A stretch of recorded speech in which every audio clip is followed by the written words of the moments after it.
Anand collector કચેરી ખાતે ઉમરેઠ વિધાનસભાની ચૂંટણીને લઈને આજે પત્રકાર પરિષદ યોજવામાં આવી હતી। આણંદ જિલ્લા કલેક્ટર પ્રવીણ ચૌધરીએ ચૂંટણીની તૈયારીઓ અંગે માહિતી આપી હતી। ઉમરેઠ વિધાનસભાની ચૂંટણી 23મી એપ્રિલે યોજાવાની છે। મતદાનનો સમય સવારે 7 વાગ્યાથી સાંજના 6 વાગ્યા સુધી રહેશે। કુલ 306 મતદાન મથકો તૈયાર કરવામાં આવ્યા છે। દરેક મતદાન મથક પર લાઈવ કંટ્રોલ રૂમથી અંદર અને બહારથી મોનિટરિંગ વ્યવસ્થા કરવામાં આવી છે, જેથી પારદર્શિતા અને સુરક્ષા સુનિશ્ચિત થઈ શકે। ઉમરેઠ વિધાનસભામાં કુલ 2,45,623 મતદારો નોંધાયેલા છે, જેમાં પુરુષ મતદારો 1,26,545, સ્ત્રી મતદારો 1,19,072 અને ત્રીજી જાતિના 6 ઉમેદવારોનો સમાવેશ થાય છે।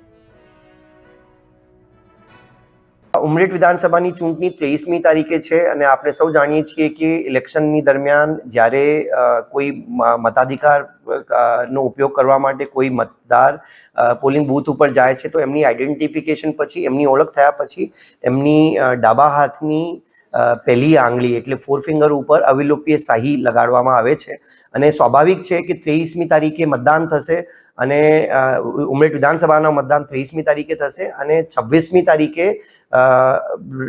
સ્થાનિક સ્વરાજ્યની સંસ્થાઓની ચૂંટણી છે। તો 26મી તારીખ સુધી આ અવિલોપ્ય શાહી જવાની નથી।